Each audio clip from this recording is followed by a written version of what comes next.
What's the best spot to farm for legendary gear? I think it's Realm of Damnation. Either Plains of Torment or Fields of Misery. Just pick a lane and farm. Wild Hope or Howler's Call, summon build. Ooh. Dude, that's a hard one. It's really hard for me not to want Bottled Hope strictly for the movement speed. Plus, if you're ever working at party, it's really good. I'm just going to say Bottled Hope. I just think Bottled Hope's really good and kind of hard to... It's hard to pass up for just the raw stats of it. If I had to pick between one. And the movement speed alone seems noticeable to me. You know, and it like Wraith will trigger the Bottled Hope too. So like you have multiple things, not just the bone armor. So it kind of gives your movement speed buff a little bit extra oomph, you know. Well, Howler's not bad, and I could have maybe argued for Howler, but you have to understand, I've had more experience with Bottled Hope, so I'm going to be more biased towards it probably because, you know, I've just been more predestined to it. Thanks, so no problem. I mean, for what it's worth, I am trying to fit the Howler's Call into my build right now, so it has its place. Show your gems? Sure. 2 out of 5, rank 4, Blood Soak. 3 out of 5, Blessing of the Worthy, rank 3. Rank 5, 3 out of 5, Bottled Hope. Rank 4, 3 out of 5, Swinson's. Rank 4, 3 out of 5, Chip. Rank 4, 4 out of 5, Sleeping Bath. It's my best gem out of all of it. Can you get legendaries by ringing the vault? Yep. I've got one from the beginning, though it just seems like they're very rare. So shield for the Grim Reaper not as good. I don't like the Grim Reaper one because the Grim Reaper is on a leash where he'll teleport with you, whereas the mage one will stay in place. So I can keep the mage behind to clean up packs, but if I bring the Grim Reaper with me, the Grim Reaper is going to follow me along. You don't use Skeleton Champion either? You know, I just haven't really been that big of a fan of Skeleton Champion. Unless I'm really looking for single target DPS. I'm on Storm Shield. You don't use summons in PvP? Correct. Just because I'm a necromancer doesn't mean I'm stuck using summons. You absolute big... I think the best awakens are going to be all the pet ones. And in-game pet builds are going to be nutty with the completed build and like Follower's Burden and all the... I think summon build is going to be absolutely disgusting once it's completed. I just think it has really high barrier to entry. What build are you using? So here's the thing. If you are a really intelligent, handsome person, this build will work well. But it only works, like I said, if you are both intelligent and handsome. I'll show you the build. But if it doesn't work, it's not my fault. So I'm using Proximo for your pants. I'm using No Mouth Face. I'm using Zoominating Backbone with the Soulfire offhand for damage. Shoulders are bone armor immunity. It's a full CC utility build. The only damage is maybe our backbone plus Soulfire combo.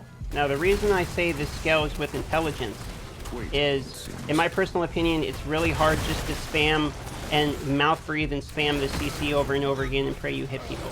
It's a very hard, it's difficult to understand why it's strong. Basically, if you don't CC them, then they don't get CC'd. And I think that's the concept that people really miss out on the most. What weapon? Yeah, I'm using the Simula or whatever one. Normally I would use the bone one with the Boma, the bone spear instead of Soulfire, and then I would have a different shield. But I'm trying the duplicate guy to mess up their auto aim. In particular monks, because getting chased down by monks is a weak point. And the Wraith duplicate helps a little bit with that. Doesn't do much against Crusade or Chase. There's the build for everyone looking. Pyre's Alert, Simulo, Proximo, Grave Dirt, Zoomin's Backbone, No Mouth Face. Bang, you're welcome. Hope you wrote it all down. Ooh. Should I do a single awaken? Dude, it looks so aesthetic, dude. This is looking clean. Vengeance. I'd say Vengeance. You know why it has the cooler name. But you think hope will be in the next update? A reason to be alive, a reason to live, something to do. Literally anything to stop the void of pain that is my existence. Does this not get boring? I've never been bored with any game in my life. I don't know why video games would ever be boring. Oh, hold on. Here's a good question for the chat. I like this one. New topic. Can you be successful at this game without spending? Who wants to take that one? What's your definition of success? You gonna be one of the top 3 for Immortal? No. You gonna have fun like progressing your character and being able to do challenges and stuff? Yeah, absolutely. Like I don't need to be one of the people on the top of the Shadow Clan to have fun. I have fun. I'm just like getting slow progress on the character and trying new builds. I think the problem with this game is that all the fun stuff, like the reforged stones and the set bonuses, are so punishing to do, and those are all the things that like allow you to actually try shit out. Like I want to try out all these different set bonuses, but I have to wait until Hell 4 to get the full 6 piece. Try it out. I have to wait until Hell 4 to get level 16 on my equipment so I could try out all the different reforged stones. So like all the actual interesting things to give a shit about is not going to happen for another month. What's keeping you in the game? Just curious about what has your interest. I wake up in the morning and know that I'm supporting ruining all of the gaming for every other gamer out there. And that really keeps me going. You know what I mean? Like people telling me that they want me to quit, that it's the worst thing that's ever happened. Like that's really keeping me. It's the motivation. The real answer though is people just don't understand that mobile games normally are quite garbage. And this is actually not a bad mobile game. It's fun. It's actually like not a bad game.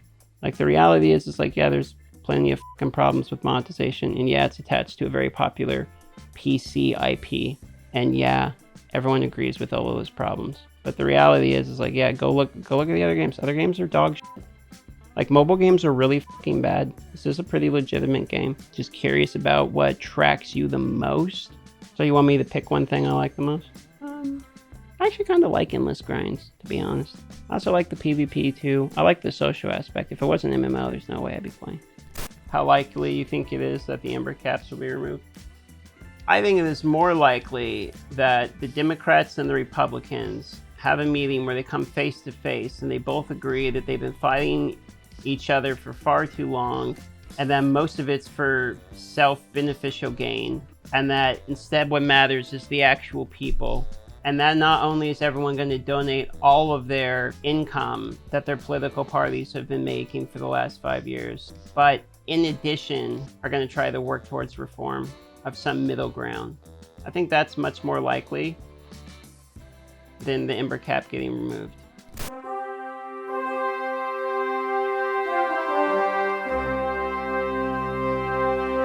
Let me explain video gaming to you this way.